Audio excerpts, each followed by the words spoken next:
1. I'm no stranger to neckbeards, as I've dealt with them a lot in my high school years.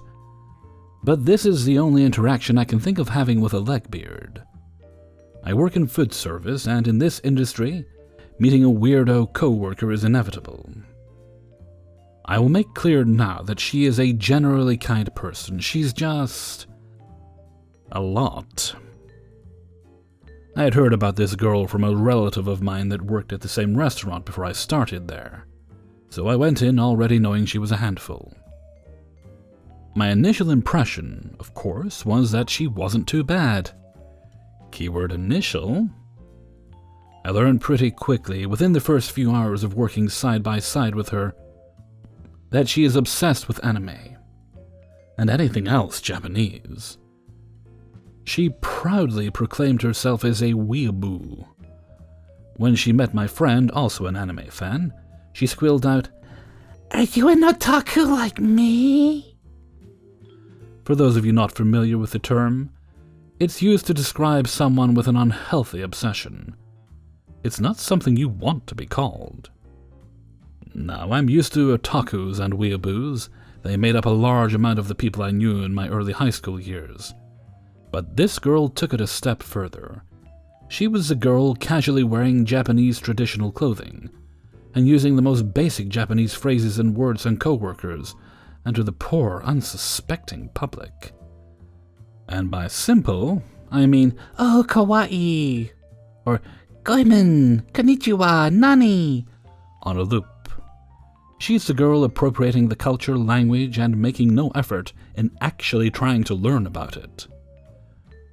Some of my favorite smaller instances involving her were proudly telling coworkers that she is a conservative hippie, doesn't shave down below at all, which explained her smell, and that she believes she knows how business works since she runs garage sales. She also enjoyed sharing how she believes firmly that she is a Viking, that only eats what she hunts despite regularly eating at the restaurant. She believes the Statue of Liberty is simply on an underwater boat and can be moved wherever. ADHD and ADD is not a real thing, and kids are just bored because teachers just teach the exact same things over and over. She doesn't trust doctors because they're only in it for the paycheck, etc. Crackpot conspiracy theories were her speciality. Now, back to her in foreign languages. She believes she's a pro at different languages. Japanese, German, English, Spanish, etc. One day, another co-worker and I were trying to remember how to count in French. Don't ask me why we were bored. So she just so happened to hear me say, "I can't count in French, but I can count in Korean."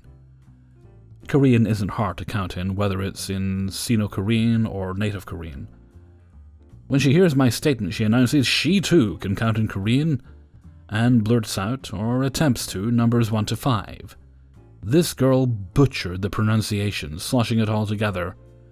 To anyone who didn't know what she was going for, you'd assume she was drowning in her own spit.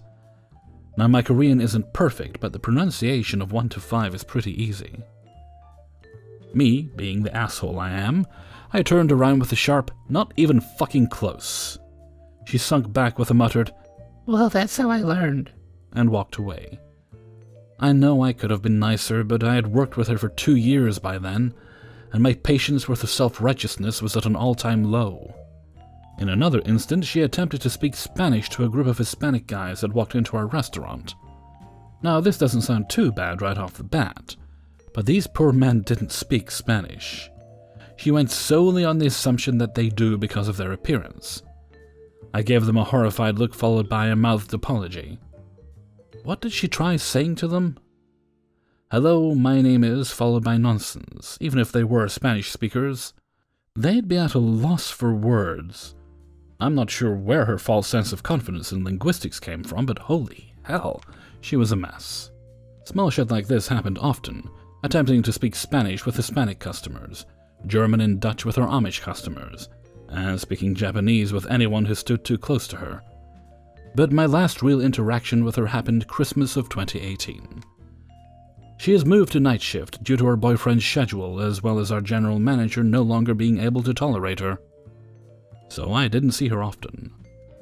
When Christmas came around, we had planned a store get-together on Christmas Eve after the store closed. I didn't plan on showing up, but when the amount of employees that showed up were a measly 3, I felt bad. Yes, just like the Grinch, my heart grew 3 sizes that day, and I decided to join in on the festivities. My AGM was one of the employees that had showed up ready to party, so I texted her and told her to bring everyone to my house. My roommate was going to a family gathering, so it'd just be us 4 hanging out playing games. We decided on Cards Against Humanity, and written on the whole white cards by me and a few other co-workers were inside jokes about, you guessed it, Neckbeard. I rushed through the decks and pulled them all out, brushing it off as, it's inside jokes, so there's no point in leaving them in there. I didn't want to risk her understanding and having her holiday ruined again that night. After a few hours, everyone except Neckbeard had left, and we ended up talking about K-pop, a great love of mine, sorry not sorry. It was just about the only common interest we had. So we watched a few videos, and when we got to BTS videos, it went downhill. There's a member named Bak Jimin, who is so soft, pretty, and squishy. Excuse my gaze showing. The second she sees him, she erupts in squeals and ahs, and starts yelling kawaii at the screen. To this day, I don't know how I resisted the urge to slap the dog shit out of her for that loud, unnecessary bullshit, because it enrages me to this day. No amount of anger management or therapy can prepare you for a 30-year-old woman throwing herself onto your bench, kicking, flailing her arms, and squealing over a pretty boy singer 7 years younger than her. You can, be attracted to a singer, that's normal. But whatever the hell that shit was, that is not okay, coming from a grown-ass person in my book. I was nice, though. As much as I would have enjoyed taking her out for that extra, I was nice. Let me tell you, her quitting was a big relief, simply because I don't know how much more I could take. I still see her around at Walmart where she works, or at the restaurant when she gets food. She looks better than she used to. And like I said, she is a good person. I just can't handle the Neckbeard behavior. 2. Please be aware the following story contains rape to sexual assault, both real and fictional. I started playing D&D about 7 years ago with some guy friends. During one campaign, I decided to play a monk. Basically, any part of my body could be considered a weapon at a certain level, and I was able to do multiple attacks per turn. It was pretty badass, and I usually tend to play character types that run into battle. One of the downsides of being a monk is that you can't wear any metal-type armor, and the weapons you can choose are a bit limited. Me being me, I decided I would just not wear anything, since I couldn't wear any armor that would give me any type of significant bonuses. I thought it was comical. At one point, we ended up in a tavern, and the DM asked us what we wanted to do, so I decided to go to the bar to get a drink. An NPC at the bar offered to buy me a drink, and I declined and buy my own. After I finish my drink, the DM announces that I've been drugged, and the guy at the bar starts dragging me out of the bar. So I try to roll away or attack the guy. The DM says I can't. Of course, I get upset. Why wouldn't I be able to fight back? The DM says I've been raped by this random character at the bar because I was naked and it was bound to happen. What did I expect walking around like that? Mind you, my character is pretty strong and I don't require a weapon to be efficient. This asshole that I considered a friend raped my character in-game to prove some kind of point, or maybe just to punish me for daring to walk around naked. In a fantasy. I was livid. I got extremely emotional about it and argued for a while. There was a little pushback from the rest of the party, but ultimately everyone let it slide, saying it's just a game. 2 of the players, DM included, knew I had been assaulted when I was younger, which made it even more upsetting for me. I still play to this day and have never encountered sexism like that again. Women that are into nerd and gaming culture tend to be met with misogyny, and it's deeply upsetting that things like this still happen. Don't be an asshole and respect people that enjoy playing games. 3. The story starts off when Jay, that's what I'm going to call the Neckbeard, wants to join in my D&D game. The group is fine with Jay joining in because why not? Jay is wearing a beat-up old red t-shirt with holes in it and saggy jeans that show off his grey boxers that also have holes in them. He has short, greasy hair and a patchy beard. He smells like mildew and only has a few top teeth left. I'm not one to judge someone on their appearance, so I really don't care how he looks. I'm a bit annoyed with his smell, but it's whatever. He seems like a nice enough guy, if a little weird. When the game ends, the DM adds Jay's number to our group text. We all leave and agree to meet up next week to continue the game. I'm bored at work, and I post a meme in the group text. People laugh, and we talk about what's happening in the game. I get a text from a number I don't know. It happens to be Jay. Hey, it's Jay from D&D. Hey Jay, what's up? Oh, nothing. I remember you talking about how much you love BioShock, the video game. Yeah, dude, it's my favorite game. That's crazy. I had no idea that pretty girls like to play video games. So many women like video games, you just need to find them. They are out there. Not the sexy ones like you. I roll my eyes and put my phone away. Jay, being the loser he is, can't understand that lots of women have the same hobbies he does. Jay continues to text me memes throughout the whole week, and I only reply with a lol every once in a while. Next week rolls around and it's D&D time. The game goes poorly. Jay keeps on telling others how to play their characters and he argues with the DM over the rules of the game. The game ends and everyone leaves. I'm still packing up my stuff when I get up. I see Jay blocking the door. You know what? What, Jay? My ex-girlfriend made me get rid of all my nerdy stuff because she told me it was childish and unmanly. So you see, not all girls are like you. Sounds like you guys were just two different people. A lot of girls like nerdy things. Now excuse me, Jay. I need to get going. I squeeze by Jay and start my walk home. I only live a few miles away from the game store, so most days I just walk home. Anyways, I'm on my way home and I see Jay drive up next to me. He rolls down his window. Hey, do you want to ride home? No, Jay, I'm fine. I'll see you later. I start walking faster and then I hear Jay out the window. Not my problem. Jay ends up driving off and I can see that he is pissed. The next couple of weeks go by and every time we meet up to play D&D, Jay always makes it a point to let us know more about his life. Jay's pathetic life. All his girlfriends cheated on him, I wonder why. Cheating is horrible, but I'm sure they were looking for a way out. How he beat up all the guys his girlfriend cheated on him with. How he only drinks soda and only eats fast food because he can't cook. He's such a nice guy and only wants to make people laugh. How much he hates his job. How bad his PTSD is. He's got PTSD from getting cheated on. He never leaves his parents' house because he has no friends. How he's in so much debt. How much he likes porn and kinky sex. How he abuses pain pills. For the most part, the D&D group will ignore his bullshit. The only reason he's still around is because he's all buddy-buddy with the DM. Also, because the DM likes to use him as a doormat for his trolling. Anyways, it's the middle of the week and I get a text from Jay. I want to fuck you. Jesus, Jay, what is wrong with you? I'm blocking you, don't text me again. I block his number. The next day I get a text from a number I don't know. I just want to watch you and your husband fuck, then I want to join in. I know it's Jay, so I don't reply and block his number. I kid you not, but the next day I get a text from a new number.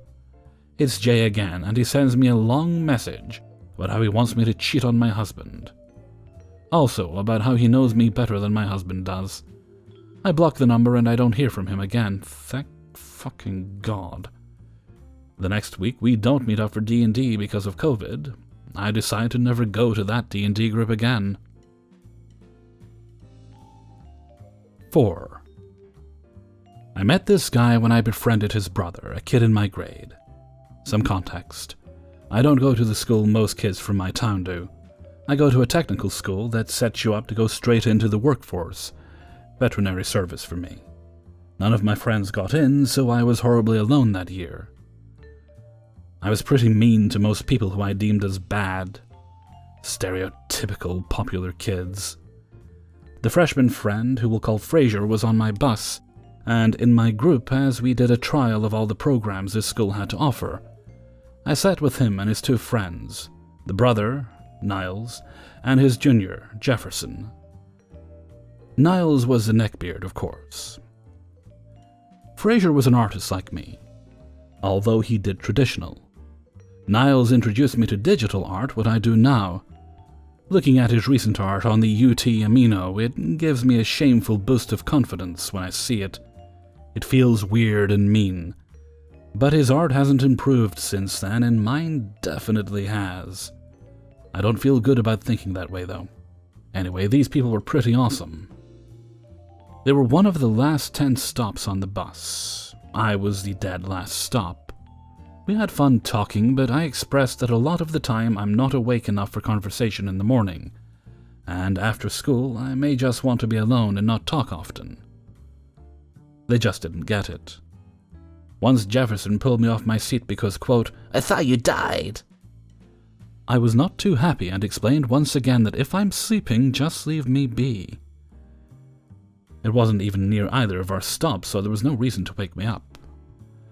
I went over to Niles and Fraser's house once, and Niles had a total neckbeard nest with a bunch of Pokemon posters everywhere. I knew he was into Pokemon like me. He gave me an Alolan Vulpix card for my birthday once, and at some point a GX or EX Gardevoir, with a fancy sleeve, both of which I keep in my wallet because of spite. As my freshman year went on and I isolated myself from everyone but them, I grew emotionally attached to Niles because we had the most similar sense of humor, and I looked up to him a lot. However, he started to straight up ignore me. When I talked to him sometimes, he'd ask Fraser, "Is that a thought I hear?" and not answer me when I kept talking to him. This was before I knew what thought meant, and thought he meant thought, as in thinking. So I didn't get angry. For the uninitiated, it stands for "that hoe over there." I know I have a temper and would have yelled at him if I knew what he was doing. It's escalated to one morning when I asked my stepmom, who didn't have to go to work that morning, for a ride to school. She asked why I didn't just take the bus, and I told her it was because my friends had started to ignore me. She said she would if I texted them and asked why, and that it would be a one-time thing. I did as asked, and it started. He told me straight up that he just couldn't be friends with someone who had such a temper, referring to the times he forcefully cracked my fingers when he knew I hated the feeling and sound. When he would wake me up or insist on me taking off my headphones after telling him I didn't want to talk to anyone and just wanted to be alone on the bus, or when he would ignore me and I got a bit mad. He said that he and Jefferson had straight up talked about me behind my back and how much they hated me. I was crying a bit, but of course I didn't tell him. I told him I wasn't going to be his friend anymore, and asked if Fraser had also taken part in this. He said his brother hadn't. I was relieved, but I didn't think I could be friends with Fraser because I'd have to be around his brother. I stopped talking to all of them. I'm glad I did, because I learned that this past school year he tried to sleep with a middle schooler. There was initially another in the group, Ophelia, who was in my grade and left because she had a big fight with Niles. I never asked for details, and I can't anymore for reasons I don't want to mention. I should have taken the ad when she offered one and told me not to stick around them. I spent the rest of my freshman year sitting in the very front of the bus, away from them in the middle section. I occasionally chat with Fraser now. We're both about to be seniors. Never talked with Niles, but I'd see them around occasionally. I haven't been on their bus since freshman year, although I am on the bus with Orenthal, who was another friend of theirs who didn't play a role in this story. He's still friends with them, but he's super nice. I've forgiven him for the things he never did. I found better friends, both in the veterinary service program with me. I reconnected with my friends from middle school, although our friend group is slowly falling apart now, but that's a different story. Niles has left me with some issues. This past Christmas, my boyfriend said he was leaving the friend group for a month and just vanished from all social media. I freaked, reminded of Niles, who was a person I relied upon a lot and basically needed like my boyfriend, and I was not okay. It's hard to explain, and it's something that I'm trying to be better with. Being more independent, not freaking when someone starts to ignore me without giving an explanation. I found out with some explanation from the person about why they're taking a break or not talking, I'm okay. A friend recently left my online group and blocked us all, and started to freak out while at work. Once we got an explanation from him that isn't relevant, and I knew it wasn't because he hated us or me specifically like I had feared, I was okay. Still mad he just ditched, but okay. Niles was the worst friend of my life, but I've learned a lot from him. Someone who doesn't care about your personal space shouldn't be your friend. Someone who manipulates and ignores you like Niles did to me shouldn't be your friend. I'm glad his graduation was ruined by the virus going around, even if the virus also affected my sister's graduation. I hope you guys can learn from this. He and the rest of the group would also occasionally make fun of my sexuality. To my knowledge, they were all straight and I was pansexual. Nothing major, just the "so you're into pans" joke that I got from other people, although it was admittedly more often than anyone else made the joke. This mainly came from Niles and Jefferson. Only them. Fraser was good with that. He was a pretty quiet person. 5. This happened a while ago, but me and the missus only just found out there's a place to post this stuff. She's a little sadistic and wants everyone else to find out why I say that. FYI, she's as sweet as apple pie to me before anyone gets worried. Now, if anyone has ever heard of the online show called Ruby, they no doubt know the character of Jeanne d'Arc, and, to a lesser extent, the villain Neapolitan. We went to our first and, unfortunately, only RTX last year. Damn you, COVID-19. And I went as the big blonde goof. Already got the blue eyes, height and build. Just needed temp hair dye as my hair is more dirty blonde to brown. While the missus went as Neo. Yes, she is that short, and no, she does not like being reminded. We were enjoying the day, occasionally doing photos and giving surprise kisses to a flustered Jean and drooling over his abs. There's a cute Neo-Jean story called Pink Lemonade, and Neo being obsessed with John's abs is a staple of the story. Then in came Jean Beard.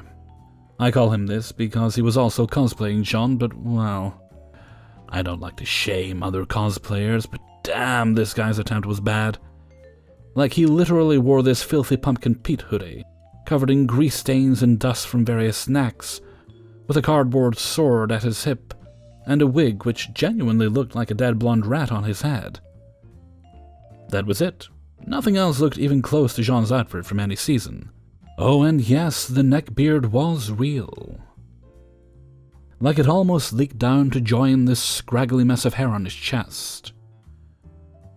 He storms up to my girlfriend with bug eyes and sweaty body, having seen her just do another picture with a Vice cosplayer and me.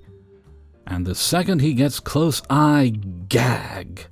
The smell was like a mix between rotten eggs and spoiled milk. Not that he seemed to care one bit, as he stands inches away from my nervous-looking girlfriend, her eyes wide as she tries to back away only for him to keep moving forward. Now, like any decent boyfriend, I got annoyed and moved between them with a scowl on my face. Hey, it's called personal space, try and use it. Jean Beard looks confused and annoyed that someone got between him and his prize. Back off, peasant! I wish to speak to my darling Neo, and a pathetic excuse for a cosplayer like you doesn't deserve to speak to her. Considering she's my girlfriend, yeah, not gonna happen. You want to say something? How about giving her some space first? He huffs like a pig and actually backs off. There, better! I turn to my girlfriend, and she smiles reassuringly at me, and looks to Jean Beard. So, do you need something? Of course, my beautiful goddess. I simply wish to take a picture of your radiant beauty, but Could you perhaps do something for me? My girlfriend looks at me with wide eyes and a what the F look on her face, but does her best to smile at the creepy weirdo. I trust her to handle things from here, but make sure to keep myself next to her, as I already don't like this guy. Sure? Could you act more like yourself, my darling? The Neo I know is always so cocky and cheeky, always with the lidded eyes and smirk. Please, if only for one picture.